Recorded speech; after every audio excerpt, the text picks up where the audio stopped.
世界で猛威を振る舞った新型コロナウイルス。2019年12月から2022年8月までの2年8ヶ月の累計死者数は約640万人。しかし現在この数をわずか1年ではるかに超える死因が大気汚染という報告がある。世界最大の死因の一つも言われており、2021年には全世界で年間810万人もの人々が大気汚染によって死亡し、世界保健機関 WHO は大気汚染を人間の健康に対する最大の環境的脅威と表現し、世界人口の 99% が健康保護基準を超える地域に住んでいると推測されている。そんな世界を脅かす大気汚染の影響を最も受ける世界最悪の大気汚染地域が南アジアと呼ばれ、バングラデシュ、インド、パキスタンは毎年のように世界で最も大気汚染がひどい国トップ3に選ばれ、年々その状況を悪化しているとの報告があり、インドの国境沿いパキスタン北東部のバンジャブ州では年間約22万人が大気汚染の原因で亡くなり、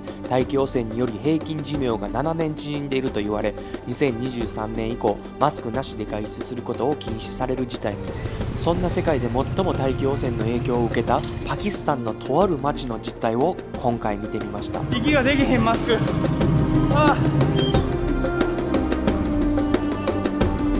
はい、皆さん、ワッツアーバッパー翔太でございます。現在はですね、パキスタン第2の都市ラホールに来ております。前回ね、バングラデシュのダッカで撮影した大気汚染問題、ここラホールはですね、大気汚染に関して世界で最も最悪な都市と呼ばれててですね、世界保健機関が推奨する基準の約22倍有害。毎日何もしてなくてもタバコ20本吸ったのと同じぐらい有害ってことで、学校、市場、ビジネスなどがですね、大気汚染の影響によって頻繁に閉鎖され、現在ですね、マスクなしでは外出することが禁止されている都市でもあるんですけど、とある専門家によれば、ここラホールはですね、もうすぐ人が住めなくなる都市と呼ばれ、世界でね、最も大気汚染に関して絶望的な都市。今回はですね、そのラホールの実態をですね、見に行きたいなと思います。ということで、めちゃめちゃ暑い。ここがですね、アジアで最も古いバザールの一つなんですけど、ここラホールはバングラデシュのダッカと同じく世界一人口密度の高い場所の一つ。いや、もうどこ見ても人まみれ、ほこりまみれ、もう喉がガラガライガイガでですね、免疫のかゆみがえげつないです。でマスクもですね、もうラホールに来て2日間経つんですけど、数時間つけただけでマスクも真っ黒。やばで、日中もですね40度ぐらいの気温なんで、息ができへんマスク。バングラデシュのダッカ行った時と同じよう、ラホールには2日いるんですけど、毎回家帰るとですね、なんか熱出た時のような体のだるさとですね、体のあちこちがかゆい、なんか汗もですね泥水みたいな汗出るし、で暑いから言うて陰でね、こうやって立っとくとハエがたかってきて、体のあちこちにハエがくっつくっていう感じですね。今ね、マスクせなあかんっていう規制はあるんですけど、地元の人マスクしてる人ゼロです。ようマスクせんで折れるなと。逆に、いやでもこんだけの暑さやったら無理か。息できん。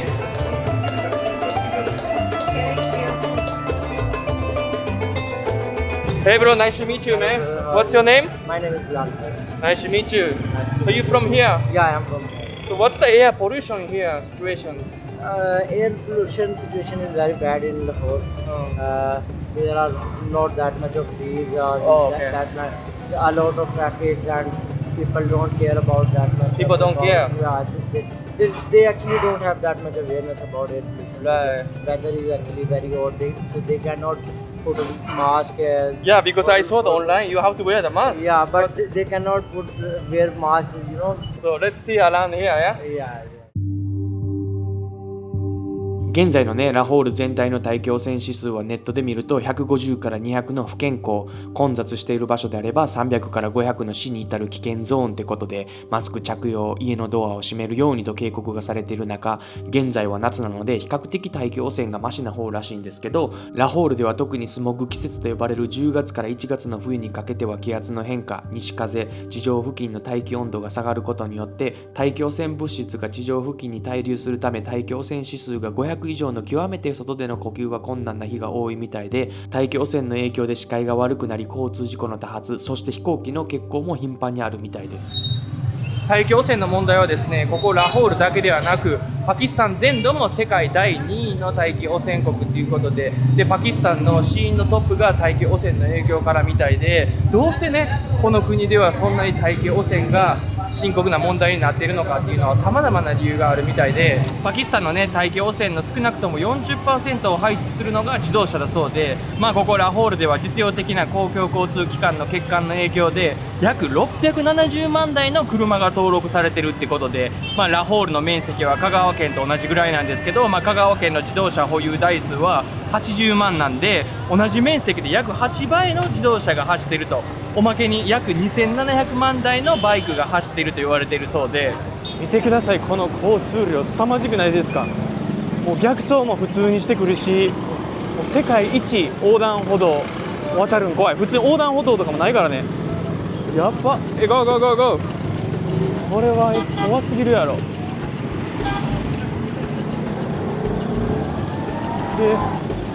すごい量ですね。排気ガスもやばい。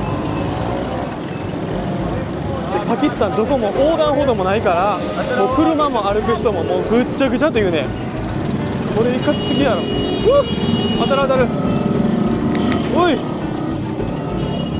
そしてね、これらの自動車などに使う燃料も高濃度の硫黄が含まれた安価な低品質ディーゼルが使われ、パキスタンは燃料を輸入に依存しているので、燃料の値段が上がると人々はより安価な燃料を求め、最近までは水、洗剤、化学薬品などの不純物を混ぜた燃料が使われたり、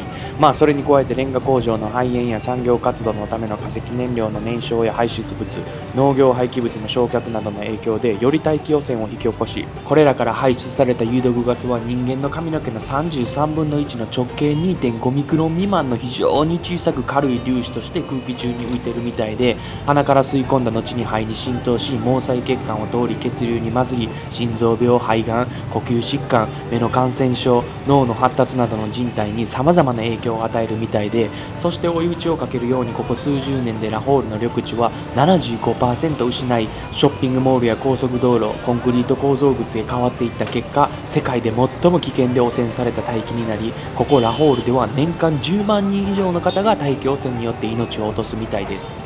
Do you have anyone who died because of the air pollution or no? Like family, No, friends? I don't know about people have health issues due to Like a breathing issue? Yeah. Oh, okay. yeah, breathing issues. Yeah, Oh, okay. So how is it living like this air pollution? Bhaijaan ਸਾਡੇ ਵਾਸਤੇ ਨਾਰਮਲ ਹੈ ਅਸੀਂ ਪਾਕਿਸਤਾਨ ਕੰਟਰੀ ਦੇ ਹਾਂ ਅਸੀਂ ਇਸ ਚੀਜ਼ ਦੇ ਆਦੇ ਹਾਂ Do you have any friends or family who have a problem with the air pollution? ਛੋਟਾ ਭਾਈ ਛੋਟਾ ਬਿਮਾਰ ਹੈ ਸਾਲ ਬਰਾਬਰ Pollution is very bad, coughing and cussing. You have also a problem? Yes, yes. What kind of problem you have? Coughing and Headache? ching. Okay. But no cancers and then no... Allah Ram, correct. Okay. Thank you, man. Welcome.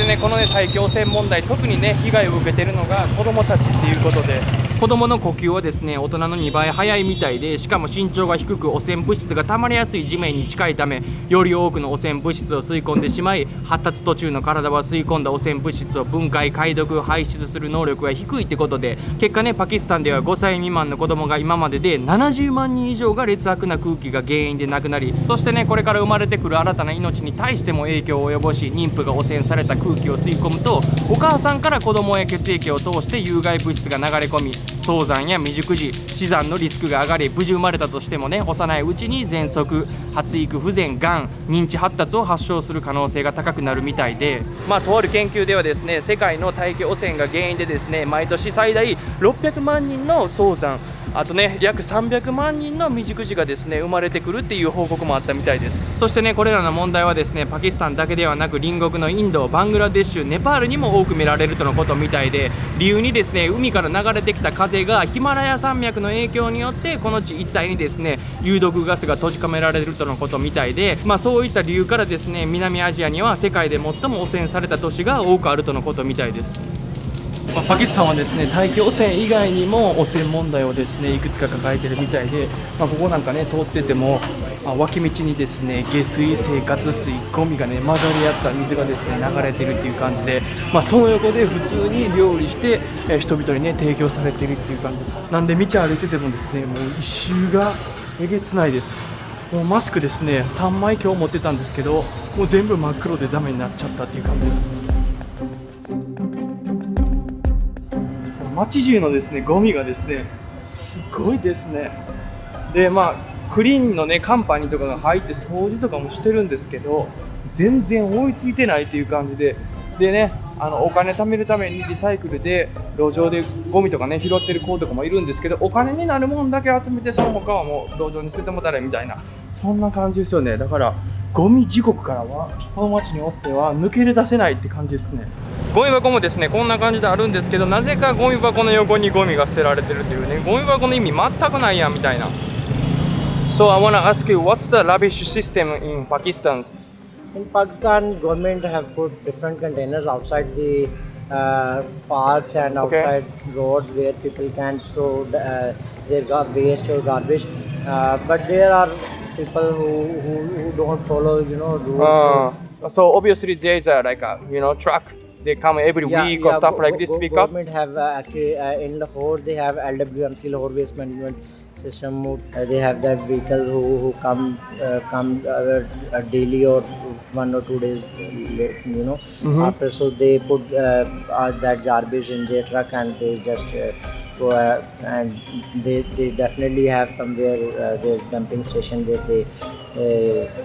send for use that waste material. 魚やね肉生もんがもうですね普通にストリートでさばかれて、いらない部分頭とかあと内臓とか血とか鱗とかは普通にね道端でポイって捨てられてるっていう感じですね。衛生状況がほんま半端ないです。もうハエもですね何億匹おるのかっていう状況の中みんなさばいて、それが人々に売られてるっていうことで、ここは魚屋なんですけど魚屋もすごいです。残飯はここに全部捨てられてもうハエまみれです。見てください、何匹おるんかいうぐらいのハエとあれハチみたいなのもおる感じです。でここでさばかれて人々に提供されるって感じです。肉もですねすっごいハエが溜まっております。こんなハエが溜まったところでよう肉さばくわ。普段ねスーパーでね並んでる魚とか肉を買う僕たちからすると信じがたい光景ですけど、これがですねパキスタンのリアリティということで、いやパキスタン人みたいに強いお腹になりたいですね。For you it's normal to eat like that. Yeah, in this weather, people will definitely not eat it. With this weather? Yeah, when weather is cold, in December or in January, people will definitely eat it, and they first clean it and then put an ingredient on it, and then they will cook it properly, and then they will eat it. Oh, okay. Yeah. So what they gonna do? Like they throw the rubbish in the street or what? Yeah, it is. Yeah, no, it's normal. People are, you can say it's normal here. So Yeah. people don't care about it. So Yeah. yeah, Different culture, man. yeah, different culture. Yeah. パキスタンのですね飲料水はこんな感じで道端に水道みたいなのが置いてあってコップ使い回してみんな飲んではるっていう感じなんですけど、ほんまに大丈夫なんやろかと思いますよね。聞いた話によるとバングラデシュと同様下水とかねいろんなパイプラインがですねぐっちゃぐちゃに混ざり合ってるっていう感じらしいんで、そのウェブサイトには観光客は絶対パキスタンの水で歯磨きもしないようにって書いてあります。僕はお腹めちゃめちゃ弱いんで水だけはもう常にですねボトルの水買うて、でもボトルの水はねパキスタンめちゃめちゃうまいんでボトルの水で歯磨きも水飲むも過ごしてるって感じです。In Pakistan, how you do the drinking waters here? Well,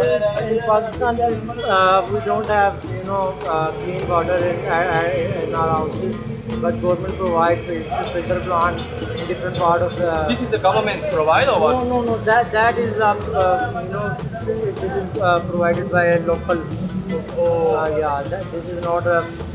clean water. It's not clean water, but people drinking though. Maybe, yeah, but maybe it is clean, but we are not sure about it. Oh, right. So what about like a government provide the water in the house or what? No, government provide water in house, but in house the water is not that much clean. Okay, so I can't drink. Yeah,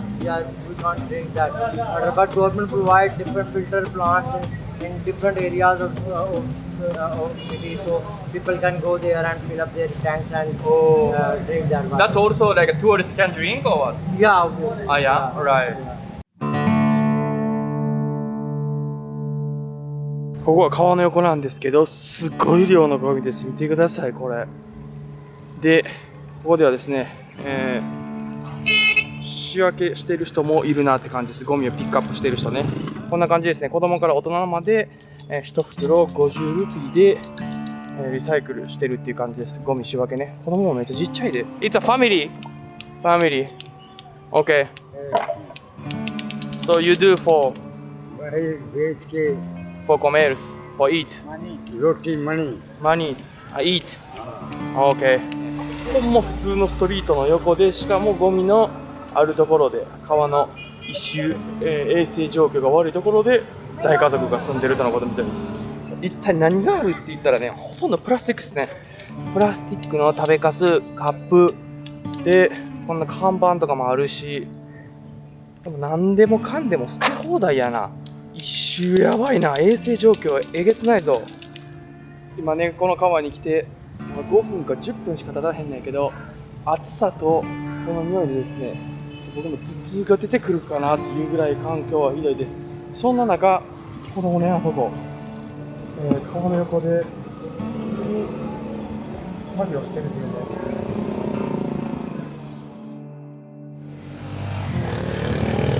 見てください、ここの川はえげつないな。これも全部ゴミ詰まって水動いてる、水入ってる。ゴミがあまりにも詰まりすぎて、もう水がないもんと同じ、ゴミが全部水吸収しちゃってるって感じです。ここすごいな。こんだけ汚染された川初めて見たぞ。これだけのゴミ、これが全て海へと排出されるわけですよ。えげつな。こんな衛生状態からね、パキスタンではデング熱、マラリア、はしか、ポリオなどの感染症が頻繁に発症し、それに加えてね、パキスタンでは世界で最も狂犬病の患者数が多い国の一つで、予防接種をね、受けている犬は稀らしく、狂犬病のリスクもかなりあるとのことみたいです。めちゃめちゃ怖いです。犬の方が怖いです。僕噛まれたら終わりですよ。狂犬病ですよ。こんな猫ですらちょっと怖いですもんね。もうこんな環境で育ってるんで、もし引っかかれでもされではなんか病気持ってそう。で、ここはですね、街のマジの中心街なんですけど、中心街もですね、このゴミ山みたいになってて、ゴミが捨てられすぎて、もうゴミの層になっちゃってるっていう感じですかね、ここ。バングラデシュでもね、同じようにですね、インド、バングラデシュ、パキスタンはですね、もともと一つの国やったっていうことで、その3つの国が常にですね、世界で最も汚染された国トップに入るっていうことで、なんか彼らの文化がこのね、環境を作ってるのかなとも思ってしまいますね。なんか汚染されたとかっていうのは全く気にしてないというか、関係ないっていう感じなんかね。いやでもですね、パキスタンの人ね、ほんまいい人が多いなって、毎回ね、会うために声かけてくれて、でね、お茶誘ってお茶ね入れてくれてね、で対話してみたいなね、時間がね結構流れてるんですけど、いやー、人がねいいことは間違いないんですけどね。大気汚染やね、衛生環境の影響で毎年多くの命がなくなるパキスタン。政府もね、いろんな対策を実施し、自動車やオートバイ、人力車などの電動化、人工的に雨を降らす人工降雨などの対策を行ってきたが、なかなかうまくいってないみたいで、その理由に強力な利益団体が自動車の排出ガス、建設プロジェクトに対する規制の導入を妨げてるみたいで、一部の人はこの国には交通マフィアと建設マフィアがいると言われたり、人工降雨に関しても雨を降らした数日のみ大気汚染が改善さされ、数日後また元に戻り、政府はね場当たり的な解決策に今注力しているとの声も多くある中、とある調査でねパキスタンの人々に経済を活性化させるための政府の取り組みと大気汚染対策のための工場、商店などの経済閉鎖のどちらかを選ばないといけないとしたらっていう質問があったところ、貧困層がね全体の 40% 以上を占めるパキスタンでは、ほとんどの人が毎日を生き延びるための大気汚染より今日の飯を選ぶと。考えてみるとですね、自分がもし今日食う飯がない、そんな状況で大気汚染なんて考えられてるかなみたいな、大気汚染するって分かってる力車を使わなければ今日の飯は食えない、それとも大気汚染を優先させるのか、皆さんならどうしますか。もしかしたらこの世の中には大気汚染なんて考えてる余裕がない人たちが5万といるんじゃないかなと、パキスタンに来てねめちゃめちゃ実感させられます。 Alright, so do you think what's the solution for this pollution? I think government should have used latest devices that can control bad gases in motor vehicles and Oh yeah. Government should have shifted to clean energy and like solar, and they should have implemented some rules to clean air. So do you think only the government issues or? Yeah, no, actually, it's government should have to play their role and people have to play their own roles. They both have to play their role to clean their air pollution. 世界の課題としてある人間の健康に対する最大の環境的脅威、大気汚染。一部の調査ではね、何もパキスタンを含む南アジアだけの問題ではないという声も多いみたいで、低所得国は人件費や物価が安く、また比較的環境関連の規制が緩いため、低所得国で工業生産を行う方がコスト削減に好都合。ある報告によればね、高所得国の企業は工業生産ラインの一部を低所得国に移転することで、自国での大気汚染や環境汚染による死者数や経済的損傷を減少させていると。こうしてね、高所得国の大気がクリーンになっていく一方で、低所得国ではさらに汚染が深刻になり、死者は増加。第一にね、低所得国での環境に対しての意識改革が大事な一歩であることは間違いないが、高所得国の政府や企業が他国に責任を肩代わりさせている現実についても、世界が一つになって取り組まない限り大気汚染への進展は見込めないだろうという声もあるみたいです。今回ね、パキスタンの汚染問題見て、一点の視点から見ると世界の大気汚染問題で終わってまうけど、その裏には現代ある情報、テクノロジー、格差、競争、グローバルなどのね、人類が作り上げた現代社会にすごく結びついてるんじゃないかなって感じますね。これから人類は果たして自らの首を絞めて滅びるのか、それとも新しい解決策を見つけて生き延びるのか。 Welcome to Survival Game ということで、アディオス。